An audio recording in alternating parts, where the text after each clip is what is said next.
Tell me a little bit about yourself. Introduce yourself. Yes, I'm Olga Lopategui, or Olga Berkovich Lopategui, if you want to be more precise. The last name is Puerto Rican, and the accent is Russian. So now that we got that out of the way, I run a company called Restaurant Loyalty Specialists, and we do exactly what it sounds like. We specialize in helping restaurant chains with their loyalty programs. Strategy, execution, analytics, anything in between. So, love that. Well, we've known each other a couple of years. I think it's more than that. Okay. I was just going to give us some leeway here. Some quick questions while we're here. Everybody wants to talk about loyalty, guest retention. This is a major topic right now with the economy the way that it is. Yep. So do you have any high-level thoughts before we get into deeper ones? High-level thoughts, there is no magic. No, that's very disappointing. I was hoping for the magic button, the easy one. There is no magic button. We don't have a magic button. Anybody who tells you there's a magic button for retention of guests is probably slightly exaggerating. So at the foundationally, the core of all of that is you got to get your operations in a good place. Okay. And make sure you don't lose guests due to operational issues. And then we, on the loyalty and marketing side, can help a little bit to make it a little bit better, but there is no marketing magic in retention. Oh, I mean, there's a lot of vendors out running around talking about like AI and the easy button and the one-to-one marketing. And are you saying that maybe there's some hocus pocus? No, it helps. It helps. Okay. It definitely helps. So if you are able to figure out when the guest that should have come in is unable to come in or didn't come in, like they usually show up every 2 weeks and they're a little bit overdue.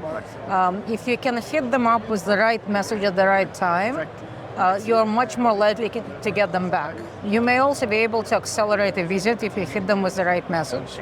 So that's a piece of the marketing magic, and that's very, very helpful, especially in the scenarios like now where every guest counts, every dollar counts, and so on.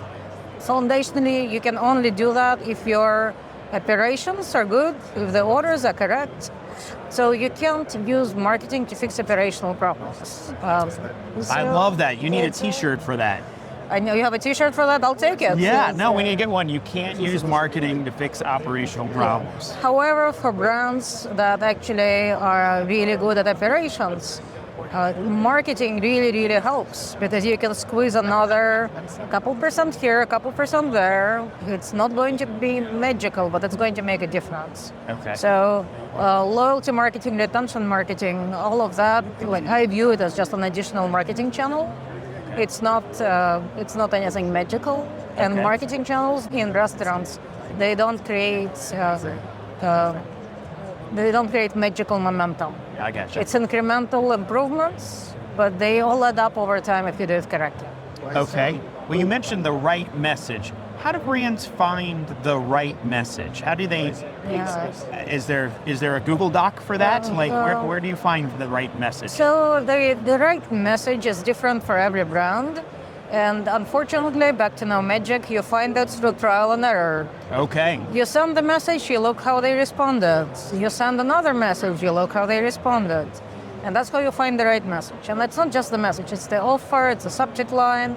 And it's really a lot of it is about testing and making sure that when you send the message out, you know how did people that get the message respond compared to people that did not get the message, which means control group. So you hold out a bunch of people from every message and say, hey, if we didn't target them with this message, what did they do? And if they behave exactly the same as people that got the message, your message probably didn't do anything. Right. So we have theories around what works with what types of brands, like what's a good message offer for quick service chicken brand, or what is a good message or offer for, I don't know, boba tea brand. I just got a boba tea sample, so it's top of mind for me. So we have our theories, but they don't really matter much. They're a starting point until you actually start running campaigns and measuring campaign results and saying, oh yeah, they do respond to percentage off versus dollar off, surprisingly better. Or, they want to see whatever the last drink that they ordered from us, they want to see that in the subject line because they really probably liked it. And that makes them open the mail. Yeah, I remember that drink. So. Got it. Okay. So there's not a magic easy button. The AI may help. And you need to make sure that operations is really humming along. Yep. Okay. This sounds like work. It is work. All of it is work. I'm waiting for the moment when AI will magically solve all of this. And I think I mentioned to you previously, like I ran this study where I interviewed 50 different restaurant marketers that work with loyalty programs about their loyalty programs, and many of them were saying, well, I would just like to be like get into my loyalty system. Right. And the loyalty tool just says, oh, well, you should send the buy one, get one free offer to this group of people, and then it just like sends it and it's all gone and it's out the window and it's working. Right. And that sounds absolutely wonderful, but Yeah. A, we're not there yet. B, you're probably going, if that's your brand, you're probably going to freak out because you are not entirely sure how well the cost is going to be controlled. Does your CRM tool know what your inventory situation look like? Is it going to start promoting something that's almost out of stock, or not promoting something that should be promoted because it's too much in stock? There's the weather considerations, there's God knows everything that the system still does not know about the real world. Right. But the most scary part of it is that most modern CRM systems are not really good at throttling.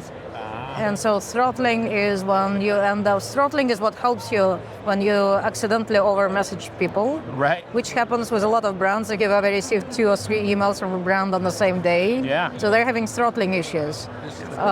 So that is very, very hard to manage. If you let AI just run loose today, if you let it just run loose and say like, hey, deploy campaigns for me. Right. Chances of overlap and segments and people getting the same messages or similar messages at the same time and them not being prioritized correctly is extremely high because nobody has thought through that system yet.